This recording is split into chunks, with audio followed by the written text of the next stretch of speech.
it's 6 a.m. and I almost stabbed myself in the eye.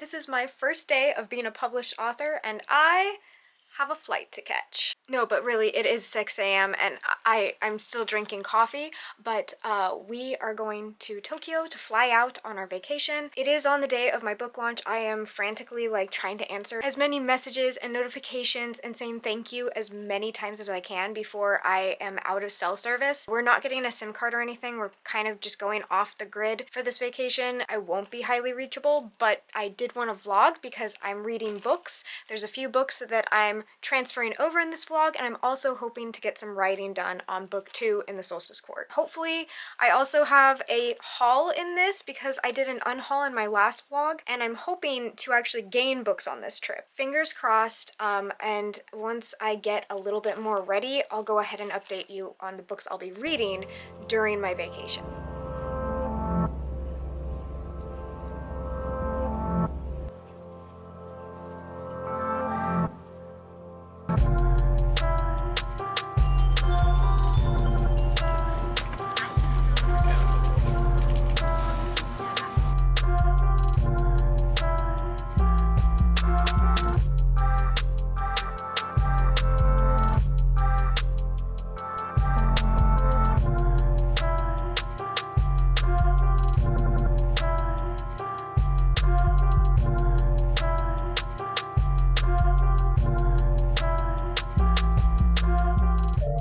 It's been a hot minute and I'm sorry I never even announced what books I was reading because I was traveling and it's been really nice, but I did want to let you guys know what I'm reading, and then we're going book shopping later in the week. So I am reading The Witchstone by Henry H. Neff. So far, really good. I listened to a lot of it on the plane, about the first 3 chapters. It's an 18-hour audiobook, so it's going to take up a lot of my downtime. I'm listening to it when I go to sleep as well. And it is following a demon who is like middle management, and he finds out that he has 6 days, well, it would be 7, but 6 demon days in order to prove himself as a worthy demon. And it's really funny and interesting so far. It's quirky.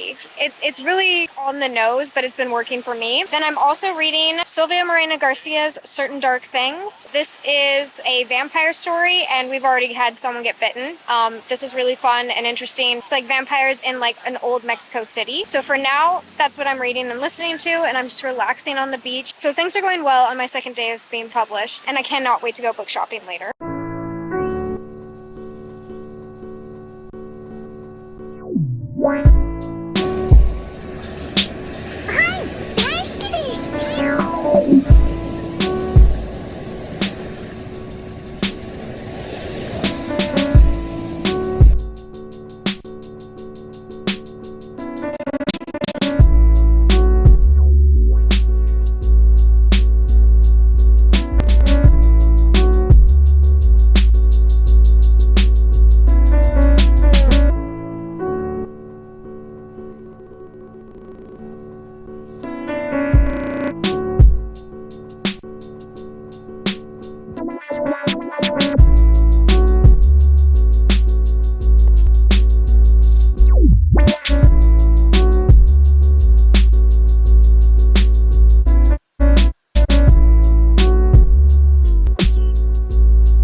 so rejuvenated. I cannot tell you. That vacation was exactly what I needed. It was downtime, it was family time. I was like off of my phone for most all of it. Like I barely posted anything. I was able to just Wi-Fi hop, see people saying kind things about my book release, and then hop back off and into the pool. Exactly what I needed. Didn't film much of it because I'm pretty sure I front-loaded this video with the vlog footage of me shopping. You know that I went book shopping in the US, so I had English books. It was the first time in a long time having that many options, and I kind of lost my mind a little bit. Y'all have so many nice books in the United States. It was so painful to leave the bookstore. I was in there for like, I didn't get that much footage because, you know, it's embarrassing to film in public, but it must have been at least 2.5 to 3 hours. What is your record for a bookstore? I want to know because that's not my record. I've spent an all-day amount of time in a bookstore before, like I'm talking like 7.5, 8 hours, but that was to camp out for like a book release. I don't think I've ever beaten that, but this was excruciating for my family. My mother-in-law did eventually leave me, but I did get to recommend her 2 books. She already finished Wrong Place, Wrong Time, which was the suspense thriller I recommended her because she's a mom and she has a son, my partner. And you know, it's about a mother witnessing her son murder someone and then being brought back into the past each day to try and solve the murder that her son did. That's that. She loved it. I was so excited. She's a book person, so I actually got to like read and recommend things to her. She's reading Project Hail Mary now because she liked The Martian. It was all good vibes. I was in there far too long even for her. That being said, I do have a book haul. It's not a tremendously large book haul because I do have a budget, and I was intending to leave here with more books than I brought back because I want space on my shelves. I want to be picky. There is someone taking a shower upstairs and I can hear them singing in the shower. Japanese apartments are so thin.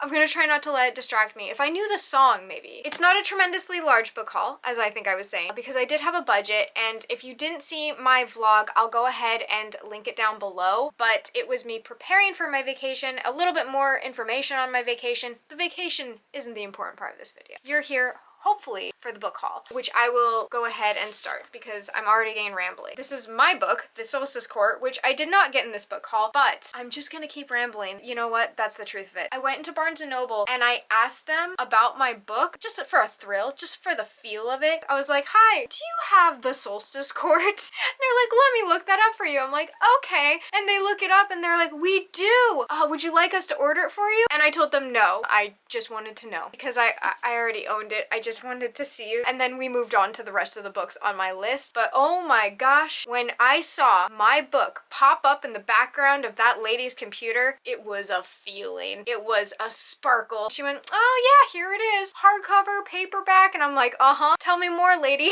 Sell it to me. Oh, it's so cringe. Of course, never was able to give my name after that. So if you're interested in cozy political fantasies, that was not a book I got on my vacation, but The Solstice Court is at Barnes & Noble. Okay, you're going away now. On to the actual haul, the thing you most likely clicked for. How long did it take me to get there? I don't know, but I'm sure editing me is really annoyed about it. This was recommended to me by one of my friends. It's called The Spirit Bares Its Teeth by Andrew Joseph White. I'm going to take the sticker off. How absolutely dare you? I'm glad it's removable though. I absolutely love the cover, and when this friend in particular recommends me a book, I usually go out and get it because they have fantastic taste and it very much so aligns with mine. Except for Animorphs. That's an area where they deviate. No offense to Animorphs, just it's not really up my alley. So, what is this book about? London, 1883. The veil between the living and the dead has thinned. Violet-eyed mediums commune with the spirits under the watchful eye of the Royal Speaker Society. And 16-year-old Silas Bell would rather rip out his violet eyes than become an obedient speaker wife. I can see why immediately he might not want to become a speaker wife. According to Mother, he'll be married by the end of the year. It doesn't matter that he's needed a decade of tutors to hide his autism, that he practices surgery on slaughtered pigs, that he is a boy, not the girl the world insists on seeing. I'm already digging this. I already want to hear this person's story. After a failed attempt to escape an arranged marriage, Silas is diagnosed with veil sickness, a mysterious disease sending violet-eyed women into madness, and shipped away to Braxton's finishing school in the sanatorium. The facility is cold, the instructors merciless, and the students either bloom into eligible wives or disappear. This sounds like a nightmare. Perfect time of year for this. Yeah, okay, so I'm in. My friend very much so recommended it to me. They said that it's stuck in their minds and their souls for a long time. It says that the author themselves is queer, trans, and from Virginia. He grew up falling in love with monsters and wishes he could be one too. Absolutely thrilled for this one. Definitely excited to get to it. The next book is one I have already read, and I knew, I'm gonna say on the second chapter, that I was going to be buying this book physically. And that is To Shape a Dragon's Breath by Monoquill Blackgoose. I'm gonna go ahead and say right off the bat, I'm not a fan of the glossy cover at all. I hate glossy covers. That's how much I love this book. I bought this paperback. It doesn't exist in hardcover. This book was worth ignoring my vanity when it comes to my shelves. It was so good. This follows an indigenous dragon rider named Anarchus, and she connects with a dragon and ends up Academy for Dragon Riders in the colonized region of her world. I read it during Draconathon, which is a dragon-based readathon. I think this was my favorite dragon book of that month. I recommend it wholeheartedly. It has a cozy aspect to it. You are just kind of like watching the story, feeling the vibes, but it also has challenging themes such as racism, colonization, and erasure of indigenous people. I cannot wait for the next book. I absolutely love this one, and I'm so happy to have it on my shelves. I might be doing a reread just so I can see all of the words physically on the page because it just hits different. And it's floppy as hell, I'll give it that. Next, this was a cover buy, but then I read the first chapter and was really into it. Also glossy, but it made up for it. This book is The Hedge Witch of Fox Hall, and this looked so autumnal. I also saw that there is a dragon hidden in the back there, and it just captured me. I just felt pulled in. I was really enjoying the main character's perspective, and her voice gave me the sensation of a book I would want to read after reading a hard-hitting book. The tagline is, a prince who hates magic, a prince who has spent his life hiding from it, and a witch who is determined to protect it. Magic is fading from Wales. Dragons have disappeared, and now an attack is imminent. Prince Taliesin would love to watch magic die. Prince Dafford fears it and the throne. But when their father promises the crown to whichever son can restore magic to Wales, the brothers are forced into an uneasy rivalry. That's a sucker line for me. Like a complex family dynamic that has to be worked out, unwrinkled. It's a weak point for me, and I'm very excited to read this book. Oh, I only have 3 minutes left on this SD card. Okay, let's speed it up, shall we? Next, this was the tippity top of my wish list, and the first one I asked about once I got there. A Sorceress Comes to Call by T. Kingfisher. I love T. Kingfisher. She is an auto-buy author for me, and this one follows a girl named Cordelia who knows her mother is unusual. From what I read from the blurb the first time, she is emotionally and possibly physically manipulative with her magic with her daughter. And when her daughter watches her mother start to court a duke or noble, she steps in to try and save this family who's getting pulled into her mother's webs. The premise honestly is also one that again really appeals to me. The next one I was surprised I picked up, not because I haven't had my eye on it, but because it just wasn't on my radar, and I read the first few pages and I was hooked. And I loved A Dowry of Blood, which is why I picked up S.T. Gibson, An Education in Malice. The back says, sumptuous and addictive, An Education in Malice is a dark academia tale of blood, secrets, and insatiable hunger. From S.T. Gibson's author of the cult hit A Dowry of Blood. Deep in the forgotten hills of Massachusetts stands St. Perpetua's Women's College. Isolated and ancient, it is not a place for timid girls. Here, secrets are currency, ambition is lifeblood, and strange ceremonies welcome students into the fold. I knew I was going to like this book. I was not expecting to pick it up on this trip, especially without having read it first, but it really did grab me, and I'm very, very excited for this one. I'm thinking I might actually pick this one up first because this is kind of what I'm in the mood for after finishing A Study in Drowning. So yes, that is my book haul. These are the books I got on vacation, and I am super stoked to find a place for them on my bookshelves to start reading them, talking to you guys about them. Speaking of talking to you guys about books, I started a vlog right before I went on vacation. I thought I was going to maybe capture more of my reading updates for it, but that just didn't happen. I was, again, enjoying the moment. However, I do think I will talk about them more because I have only finished one of them. So in a vlog coming up, I will bring up more about the books I'm currently reading. Autumn is my favorite time to read, and autumnal books are my favorite types of books to read. So yeah, it's all been hitting lately, and I definitely want to talk to you guys about it. I'm also thinking of doing Becca's Bookopoly, but it's like Spookopoly. Let me know if you're doing that in the comments below, because I'm about to film a TBR for it, and it'll be loose. I don't do well with TBRs, but I do kind of want to structure it and have fun and just like play the game. Eitherwise, I'm a writer. Otherwise, you can go ahead and just leave an eye emoji for this lovely book below. Whether you do or not, I hope you're enjoying the sun or more stars wherever you are, and until next time, bye!